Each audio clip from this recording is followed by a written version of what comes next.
Alright guys, I forgot you guys wanted the cinnamon roll recipe and I've already started it. So here's the deal.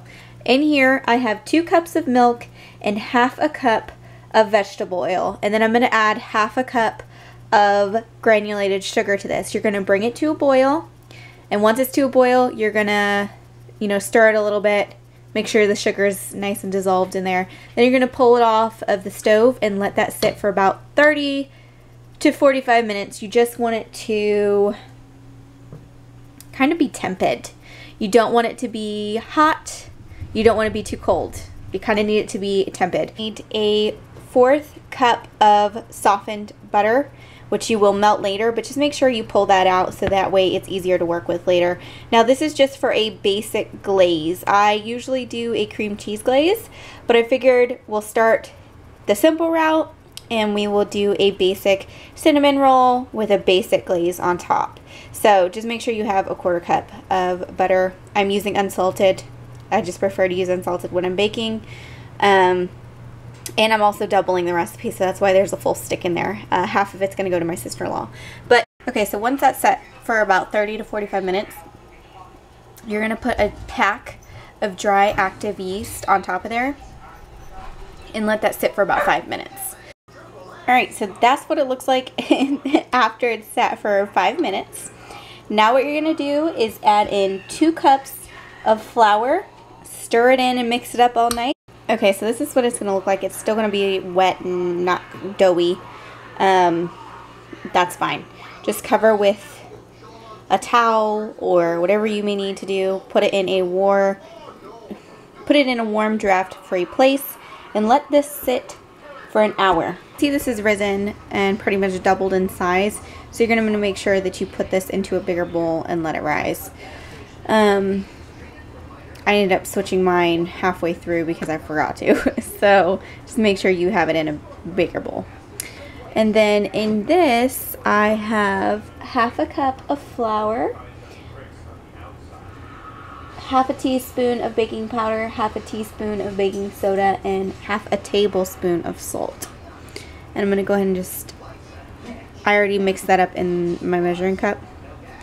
And you're just going to mix this in with your hands. And get that all nice and incorporated. And while that was rising, I worked on my filling, and in this is just half a cup of brown sugar, half a cup of granulated white sugar, and then 1.5 teaspoons of cinnamon. So that is all you need for the inside filling. Okay, once you've got that mixed in, that's what it'll look like. It'll look like a dough. On a clean surface, you're going to want to lay out some flour. And you're going to want to flop your dough out on it. And you're going to want to roll this out with your rolling pin very thinly. You want a very thin layer. Like maybe that thick. Don't make these too thick. So get it out nice and thin. And then I'll show you what we're going to do next. Alright, so since I'm making a double batch, I'm working with half of my dough at a time. But if you're just making one batch, you won't have to worry about doing that. What you're going to do is you're going to put some melted butter on here and you're going to spread this all out, and then you're going to top with your mixture and then roll. And hopefully you understand that. So, okay, so once it's rolled up, you're going to just pinch the seams, and then you're going to cut these into about 1/2 inch. Okay, so what you're going to do with your pan, for half the recipe you're going to need one 9x9 pan and then one 8x8 pan, and that'll be enough. But what you're going to do is you're going to want to leave them nice and spaced out like this, cover them, and let these sit for an hour and rise. And then we get to bake them. Alright guys, so it's been an hour, and they have doubled in size. So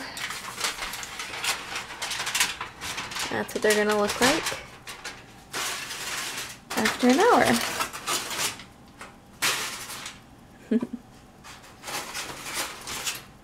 Okay. Alright, so once you've got your hour done, you're going to preheat your oven to 375. And you're going to bake these for about 15 minutes. give or take, just keep an eye on them. You don't want them to overcook, but you also don't want them to, you know, still be undercooked in the center. So 15 minutes, give or take. Alright guys, and here is the glaze. It's very simple. You're just going to take your 1/4 cup of butter and melt that. And once you have your butter melted, to that you're going to add in 1/2 teaspoon of vanilla. And then 1 1/4 cups of powdered sugar or baking sugar. People call it different things. And then to that consistency, you're going to get a really thick consistency. This is pretty much like frosting. You're just going to keep adding milk until it gets to the consistency you're happy with when it comes to the glaze for your cinnamon rolls. It's very simple. Okay, and that's what they look like when they're done.